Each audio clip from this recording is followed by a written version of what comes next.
In this video, I'm going to be reviewing the TST VS4 Max Electric Scooter, which is TST scooter designed to take care of all your commuting needs without breaking the bank. I'm going to be going over the assembly process and go in depth on the features and specs, and do an acceleration test, a braking test, a hill climb test, and a review on how it rides. So let's get to it.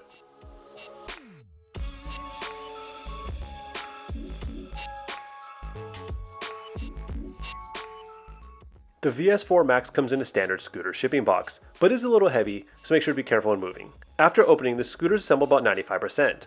All you have to do is remove the scooter from the box, unfold, and install the handlebars, including the box necessary tools and instruction manual. The whole process only took between 5 and 10 minutes. It was incredibly easy to assemble, and you should have no problem putting it together yourself. When it went through the scooter, all the bolts were tight, all the welds were nice, the brakes felt good, and it powered up no problem. The VS4 Max is powered by a 350 watt brushless rear hub motor with a peak output of 500 watts. Providing power to the motor is a 36 volt, 10.4 amp hour battery that's stored in the deck and has a claimed range up to 30 miles on a single charge. The TST comes with a single rotor braking system with a brake lever controlling the rear mechanical disc brake, which has a 140mm rotor. The wheels are 10-inch wheels that have a 2.5-inch width. And one thing that's really interesting is that the rear tire is a solid rubber tire, while the front tire is an air-filled tire. And for safety and increased visibility, there's a headlight and a tail light, and the rear tail light also serves as a brake light.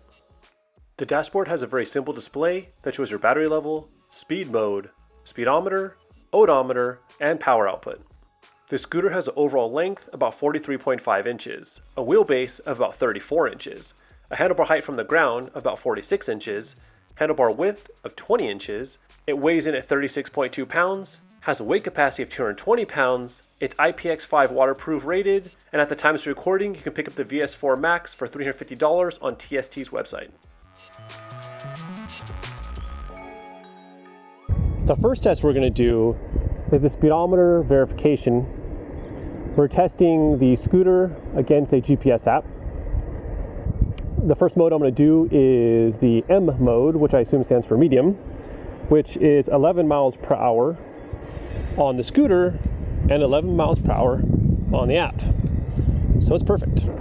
Okay, so now we're in the high speed setting, and this is really weird. So when I press the button, this speedometer just jumped up. It says I'm doing 26 on the scooter and 20 in the app. Huh. That's really weird. Okay, so this is really weird. So I'm gonna try to show you what happens. So if you look at the speedometer, we're at 12, 13. Watch what happens when I enter it into the high mode. Jumps up to 16. Weird. I've never seen a scooter do that before. 26. Is it jumping to kilometers per hour? Huh. I don't know. Okay, so this particular scooter is off, and it appears it's off by about 30% or so when in the high mode, not in the medium mode. So next I'm going to do is accelerate to 20 miles per hour, which is actually 26 on the scooter. So here we go. Ready and go. We're going 10 miles an hour. Oh, sorry. 15. And 17, 18, 19, 20. There we go. So for the final results, the VS4 Max went 0 to 10 miles per hour in 4.4 seconds, 0 to 15 in 11.4 seconds, and to 20 miles per hour in 24.5 seconds. So the scooter gets off the line pretty good, then it starts running out of steam around 15 miles per hour, which is to be expected from a 350 watt motor. More importantly, the acceleration is smooth and very user friendly. So next thing we're going to do is check out the hill climbing ability of the scooter. It only has a 350 watt motor, so I'm not expecting anything crazy. We're going on a 9% gradient. We're doing 15 miles an hour according to my GPS app. 14, 13, 12, 11, 10, 9, 8,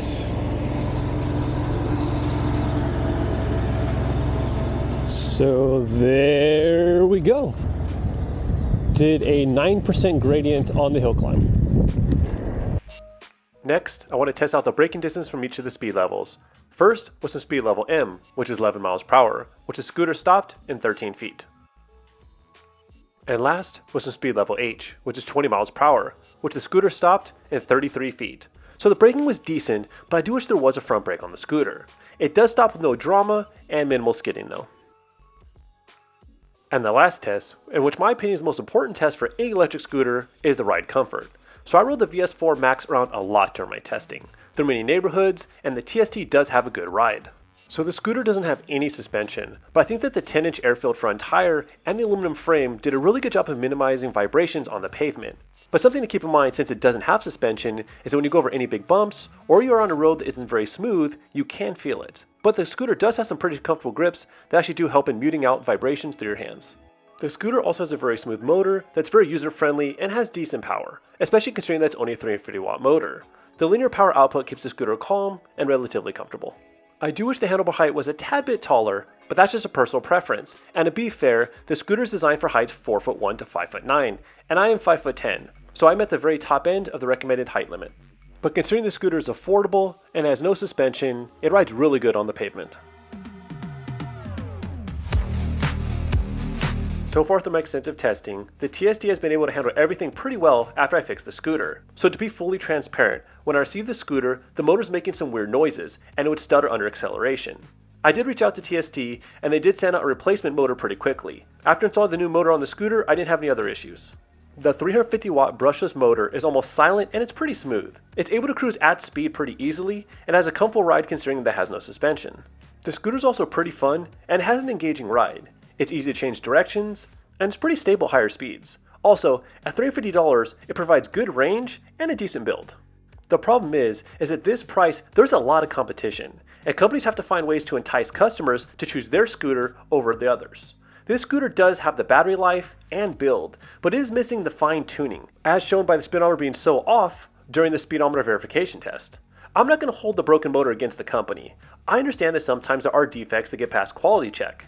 I care about how the company handles these issues, and to give TST some credit, they did send a replacement motor pretty quickly. But with the issue with the high speed level changing the speedometer, it's just weird, and I do wonder if I just got unlucky with my scooter. So in conclusion, there are some really great attributes for this scooter at this price.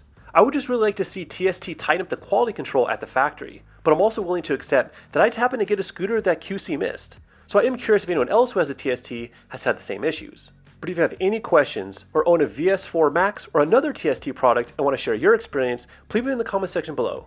Thank you so much for watching, and have a great one.